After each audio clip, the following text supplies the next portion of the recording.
Orange Crush is the name of many things. It's a great song by the band REM. It's also a great soda, and also it's a wonderful, wonderful drink that started and was based in the city of Baltimore. It's also exactly what happened when Florida State took the field in the JMA Wireless Dome and demolished the Syracuse Orange 38-3. And Dave and I are here to talk about it on today's edition of Locked On Seminoles.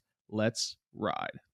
You are Locked On Seminoles, your daily podcast on the Florida State Seminoles, part of the Locked On Podcast Network. Your team every day.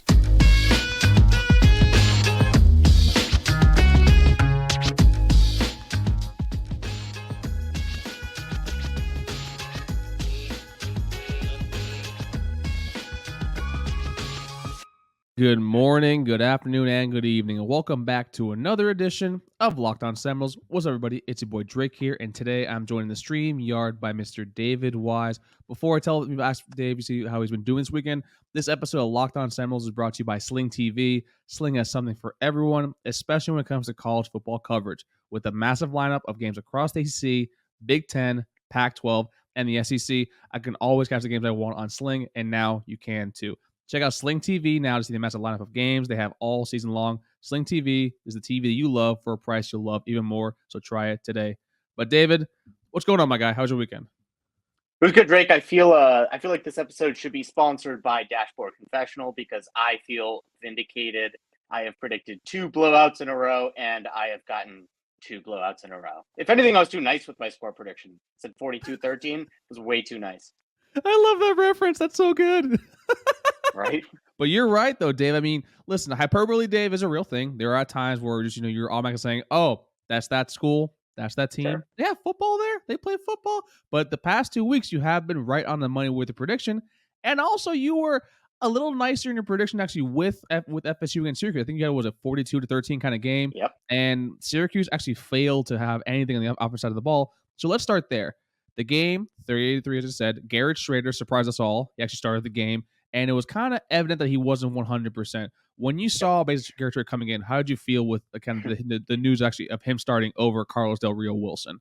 Well, I'll tell everybody what I told you. I gave you a preview based on what I would have expected Syracuse to be able to do with Del Rio in, which is not that much because it made him so one-dimensional and would have kind of forced one of two things to happen. Sean Tucker to just destroy a loaded box all game, or Del Rio to have the game of his life, the Heisman campaign starting game that Florida State teams of the past may have allowed.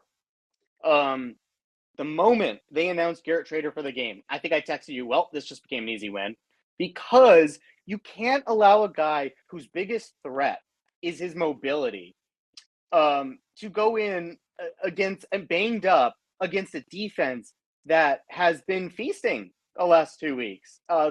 This is the second season in a row where I feel like the defense towards the end of the season has kind of started to find themselves. The defense started out the year, especially once you saw guys go down to injury in the really opportune stretch of the schedule. The defense kind of fell off to a degree. And you got Fabo back. You got Jared Verse healthy. And those alone, there's some more guys that are healthy now, have made a world of difference and did in this game. No, completely agree. And also, shout out to Adam Fuller, who I think heading into the year, I think we said not even a hot take that we can definitely see as potentially being a top 30 defense. I had it on my scalding red hot takes that I can see as being a top 15 and maybe even a top 10 defense. And with Fabian Lovett and Jared Verse out, it really hamstrung the entire personnel and scheme wise because you had no push up front. And you saw Robert Cooper didn't have his running mate. Jared Verse with him out, you weren't getting the same sort of, penetration or pressure on the quarterback. And then now you also see Jamie Robinson forced to basically be playing cleanup and making sure no one goes over the top. But now you see with those two pieces back, Jamie Robinson is playing a lot more close to the line of scrimmage inside the box. And now you're seeing him play very well. And Adam Fuller has prevented in 2 straight weeks. No team has been able to score an offensive touchdown against FSU. And that's something that, quite frankly, I would never have thought I would see the light of day where Adam Fuller is probably one of the best coordinators on your staff. Sorry, best coach. And allowed that against a team that was kind of like a preseason darling in Miami, which obviously looks hilarious now, and a Syracuse team that after 6 games looked like it might win Dino Babers a Coach of the Year award. Just a few things I want to point out. This was our second highest graded defensive game of the year. And what gets me really jazzed up about that is the tackling grade, the fundamentals. These guys are not making mistakes on defense. They're playing really they're playing together. It's all complementary football is what you're seeing. I think you heard Norvell say that on his post-game show, and I think it might have been Jared Verse saying the same thing. The coverage grade. This is the second game in a row you've had a coverage grade of 82.9 or better. That was a unit that was much maligned throughout the year. And we talked a lot of crap about how poorly the defensive backs were playing. And they have locked down their last two opponents. What might be most impressive to me in this game, though, is if you go look at Syracuse's grades, that was their second best pass blocking game of the year. I think it was like an 82, which is a really, really good pass blocking grade. And we made Garrett Shrader look like the most inept quarterback on our schedule, potentially, including Miami. I joked to you last night that his arm should have been sponsored by Ronzoni, but he was just frazzled the whole night. It was clear he wasn't going to be able to run past you, which made the game plan really easy, forced them to be one-dimensional, and he could not beat you with his arm yesterday. So this defense just played so sound. Big play, the fun big plays were there for the defense. Guys making statements, but also just really fundamentally sound football that didn't let anything behind them. It was just so good to see a Florida State defensive pass. Yeah, and also like overall, like folks, Garrett Shrader's final stat line was 6 completions on 16 attempts for 65 yards for a 4.1 average and a QBR of 7.6. That's right, 7.6, not 76, 7.6. Carlos Del Rio Wilson, 0 completions for 1 attempt and 1 interception on the day. Shout out to Greedy Vance. That was a great pick. Yeah. He has actually, I think now it leads the team with 3 interceptions, but yep. This defense overall also, they are a physical bunch. They're yep. Someone mentioned, I think actually on Twitter, that it's very bully-esque, and they're kind of exerting their will and their dominance. Basically, we are better than you, and we know it's like the Globo Gym kind of tagline that Dwight Goodman says in the movie. Yep. So, like, to me, it's really fun to see this defense kind of like as a unit collectively. They just swarm the football. They maybe basically kind of suffocate you offensively. And right now, we've seen that for the past 3 straight weeks, and now against Louisiana, we might have to send a prayer for them, because I feel bad for that Louisiana Raging Cajuns offense coming into Tallahassee. I don't feel bad for anything to come. This is making up for the last 5 years of just BS. If you listen to the ACC postgame show, I think it was Jordan that said the big focus in practice has been dominate the play and dominate the day. And you could see that I know, and on a play-to-play basis, you're seeing domination both in individual aspects of the game and matchups, as well as just collectively as a defense. This has been a defense that the whole year has really not let a whole lot behind them, but now they're not letting a whole lot past the line of scrimmage. Like, it seems like every yard the opposing team gets is hard to get. And when one guy maybe slows someone down but misses the tackle, another guy's right there to pick it up. It's beautiful. It's artwork. And Adam Fuller, you owe him a massive apology.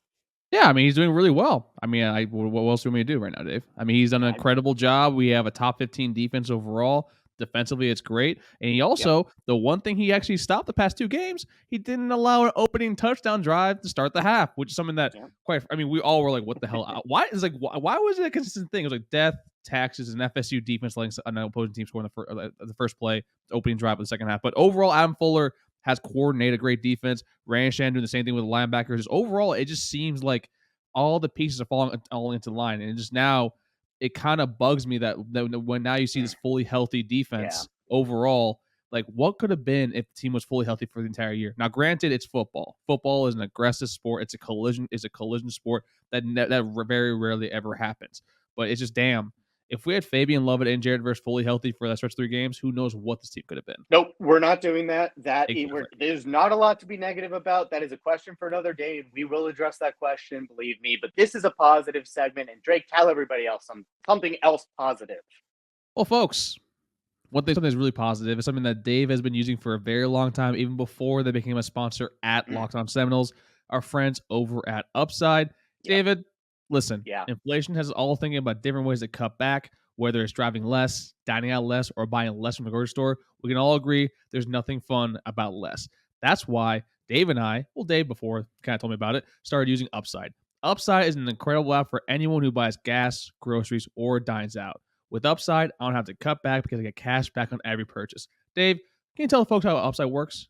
I can, guys. You literally just open this app, Upside There you go. app, on your phone. All right. I have $7.97 that I can just withdraw right into my PayPal or various Venmo. There's all kinds of ways you can get your money out. You're going to get the gas anyways. They will give you money for buying the same gas that you're already going to get.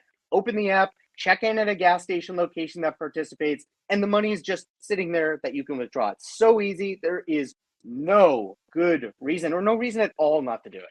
There's no good reason I'll do it, folks. Listen to Dave and download the free Upside app today and use promo code LOCKED, LOCKED, to get $5 or more cash back on your first purchase of $10 or more.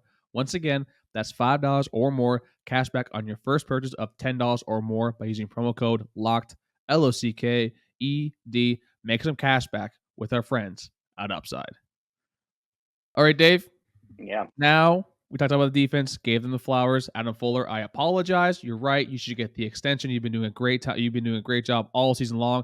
I won't say all season long, but for the past few weeks, you've been doing wonderful things overall. Now let's talk about the offense. Jordan Travis had another big day. We talked about the Miami game where he only threw the ball 12 times, so it's kind of hard to critique him, even though there's nothing really to critique him about because he had basically 10 passes for 3 touchdowns. So every other 4 passes was a TD. To this game, he was 20 of 23 for 21 of 23. 21 of 23 for 2 passing touchdowns, 1 rushing touchdown, and also a receiving touchdown. Shout out to Wyatt Rector, the former Western Michigan quarterback. Dave, offensively, what did you love to see from this game? Well, offensively, I love to see that Jordan had 3 passing touchdowns and 5 total touchdowns. Don't sell it. Oh, sorry. My apologies. I'm a lawyer. Math is bad for me, man. Come on, you know this. It's funny because what I said before the game is I would expect us to have kind of like a conservatively called game. Jordan was exceptional, and he was especially exceptionally efficient in this game. He attempted only 23 passes for 155 yards, but he only had 2 incompletions. He had more touchdowns than he had incompletions. Add in the running touchdown and the receiving touchdown. And it was just a super efficient performance out of Jordan, but he was not the story on the day to me. Really? Trey Benson fair point. has developed into a running back that you could argue maybe playing better right now than you ever got from Cam Akers. You could make that argument right now that he's playing as well as we have had anybody play at the running back position since Dalvin Cook. Another 163 yards on the day, over 18 carries, averaging over 9 yards a carry. And it truly felt like every time you handed him the ball, you were at least getting a first down. His development in this offense and what his performance has done for the rest of the offense, making life easier, is just nothing short of remarkable in light of the knee injury that he responded from. That I especially, and I think you and a lot of other people, questioned whether we really needed to take another running back with Trayshawn Ward here, Toafili coming back in the fold. I could not have been more wrong about Benson, and his improvement by the week is a huge testament to what Norvell did at Memphis with his running backs. It wasn't just like guys like Kenneth Gainwell.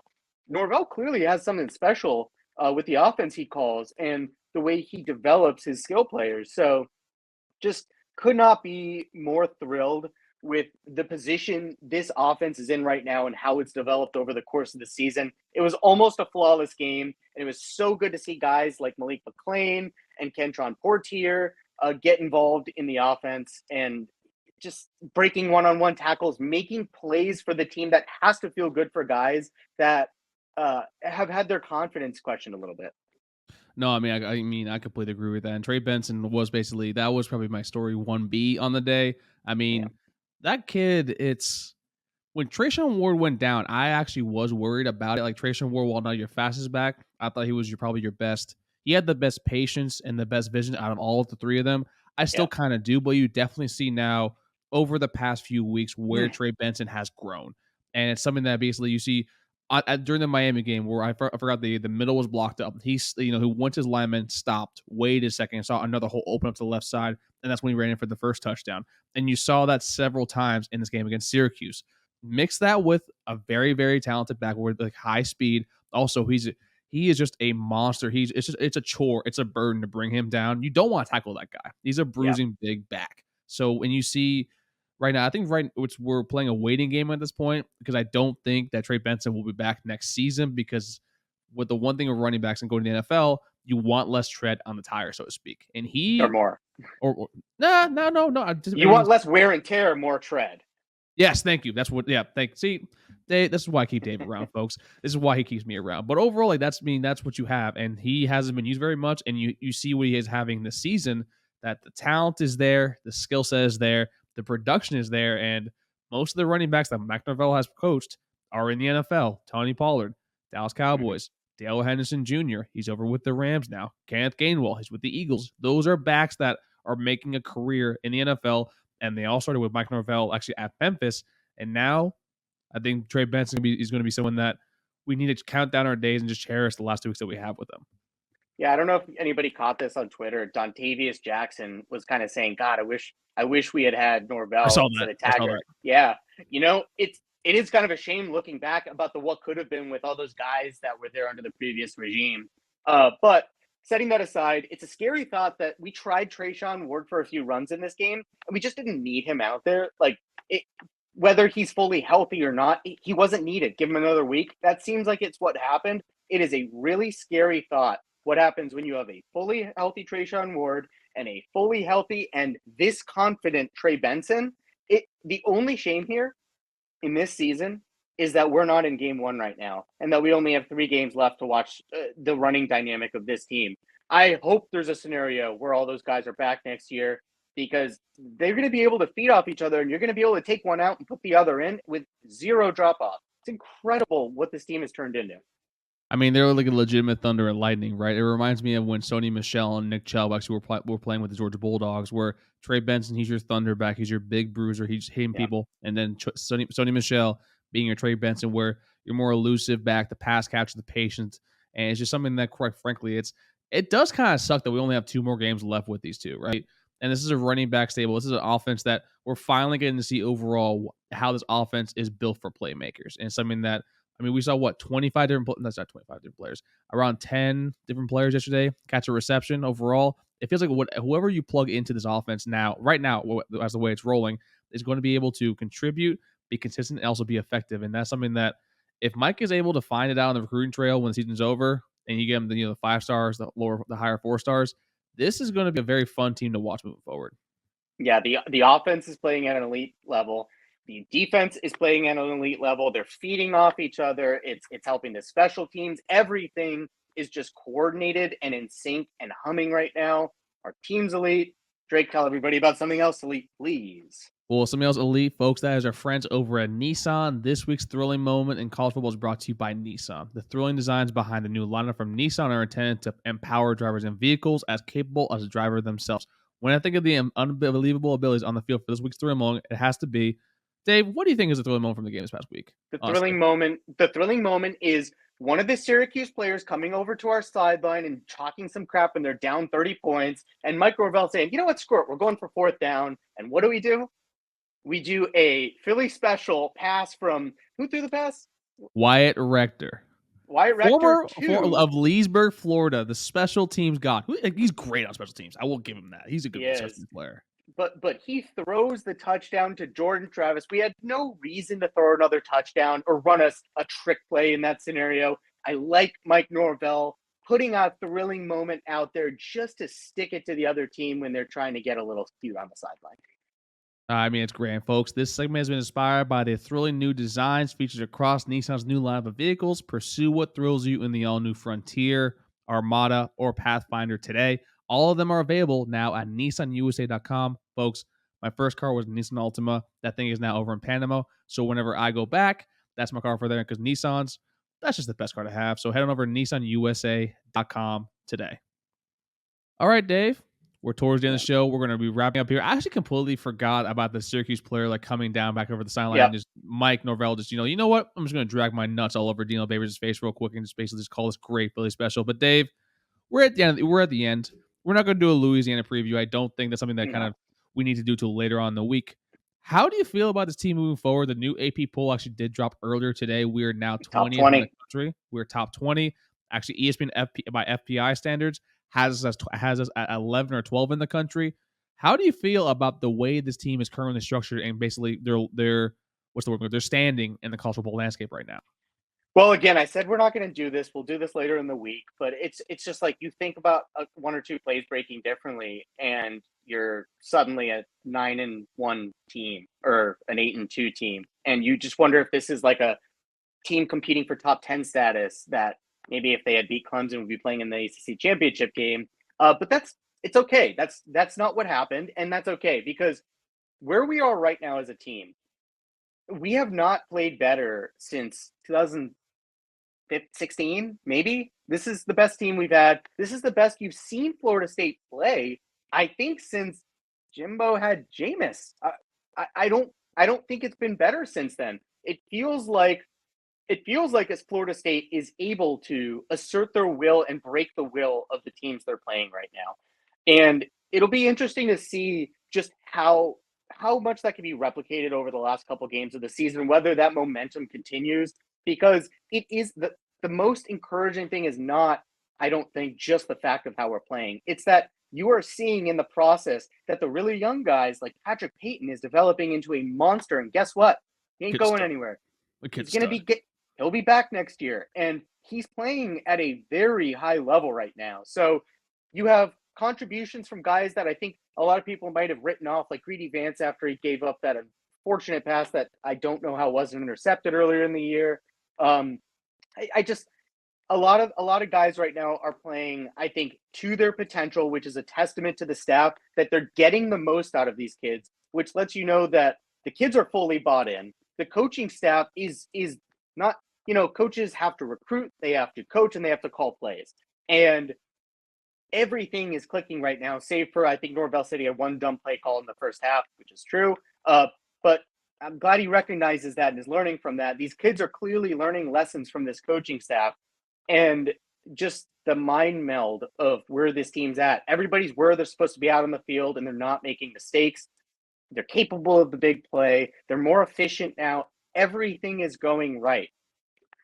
I mean, I like how you said that this team is now like imposing the will and actually being aggressive. It's one thing I know is throughout the entire game, and I picked up on that. It's usually whenever you see like teams trash talking with each other, it's typically, one of the times you see like a bad team kind of doing it. Basically, you saw it in the Miami game where CJ Campbell, the preferred walk on, like he got the first down, and then you see James Williams like kind of flexing, kind of like getting all over him.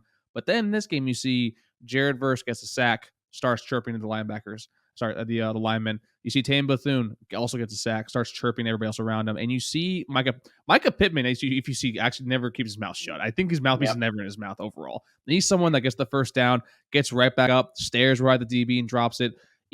But it's like in a way where they're just showing them basically that we are better than you, but also they're not taking anything from anybody. And it's something that they always say where like in year 3 or year 4, you see the team kind of get the personality or the mind meld, like you were just saying, of their head coach. Mike Norvell, you see he's a very fiery, very fiery little guy, was a slot wide receiver at Central Arkansas, grinded his teeth, kind of got his resume through being an offensive coordinator, then being at Memphis for several seasons. You're seeing a team that it's really fun to watch. And also it's fun to see them kind of just basically do what they're supposed to do each and every play, whether it be get the tackle here, stop them here, or even do the small little things even the correct way, and just all do it together as a unit. And that's something that we have been waiting for this for a very long time. And by very long time, I mean 4 years, that this now seems like a cohesive football team. And it's something that this is one of the best teams in the country. And that's something that we've been waiting for since we started this podcast. Yeah, let's be honest here, guys. It's fun to be good. It's more fun watching Florida State and caring about it as much as we, and because you're listening, you do, when we're this good or when we're good in general. What I love about this team is that they have a swagger about them, the kind of Florida State swagger that you expect about our teams that have been good and great. But they're not complacent, and they're not. I don't think they're not complacent. They're not selfish. Like if you go listen to those post-game interviews and hear what Jordan Travis had to say, he didn't give himself an ounce of credit. That kid only wants to get better, and he only wants to make everyone around him better and put everybody in the best position to succeed and put the team in the best position to win. That's exactly what you want out of a team. When they start finding success, how are they going to react? They stay humble, but they have that swagger. It's beautiful. And also, you can tell they're having fun. Like, you see the guys smiling the entire time. And at the end of the day, I mean, it is a game, but also it's like it's you can see that they're all having fun, and also the process of getting this good is fun. And it's something that it's really hard to kind of cultivate that with a group of 18 to 22-year-olds. That's why you see the head to turnover in college football, college athletics in a whole, is extremely, extremely high. So just seeing it overall, this is good. This is tight. Now let's wait till the end of the offseason to basically see how we're able to reload this. But for right now, this is something that this is probably the first evidence I think that we can kind of point to being like, this is something that is sustainable. This is something that the proof of concept is actually working, and this guy could very well be the guy for us.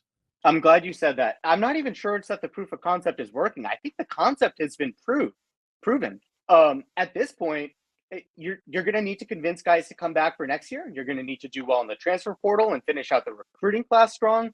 But this team has a very bright future, especially with Coach Norvell here.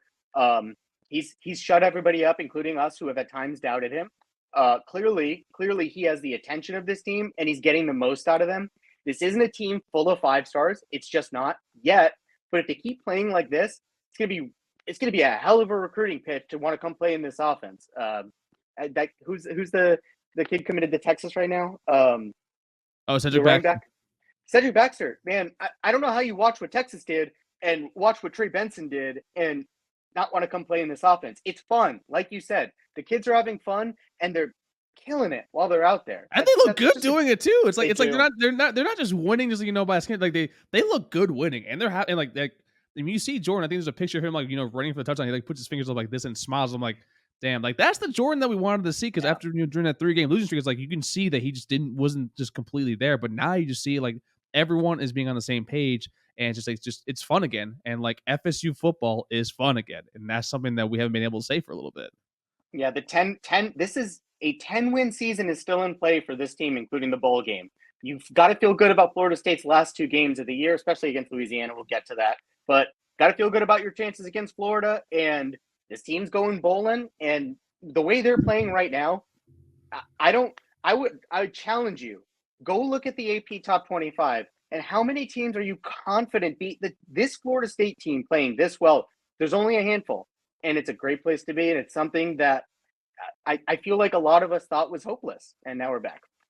And folks, if you think things could have gotten even worse, the real definition of hopeless right now is occurring at College Station, because shortly after FSU won their 7th game to have their first winning season since 2017, Texas A&M lost their 7th game against an interim head coach, Cadillac Williams. Shout out to one of the GOATs. Good for him. Good for him. Who's making $400,000, whereas Jimbo Fisher, with the number 1 recruiting class in the history of the entire country, being paid $90 million, $100 billion, gazillion dollars to lose to an interim head coach at home. But hey, listen, what else are you going to do? But Dave, I think it's enough time for today. Please let the folks know, 1, how much you love them. 2, you can do a little victory lap for Syracuse because you called the game correctly. And 3, let them know what to do on the YouTube and the podcast level. Trick, I only care about being right in this context because it means we blew another team out, and I'm going to keep predicting it until it doesn't happen. But I love each and every one of you, and thank you for being here. We could not do this without you here. We greatly appreciate it. For the podcast, you can find us anywhere you find your podcast: Spotify, Stitcher, Apple, Google Play, and everywhere else you can get podcasts. For the YouTube, please do give this video a like if you did like it. If you didn't, you can leave us a comment and tell us why, and we can try to get better and give you what you want. Subscribe to the channel, please, and ding that little bell at the top. It'll turn on your notifications and let you know when our episodes drop, so you can come here and rejoice with us about the state of Florida State football being great again. It is a happy Dave. It's a happy Drick, and we will see y'all next time on Locked On Seminoles.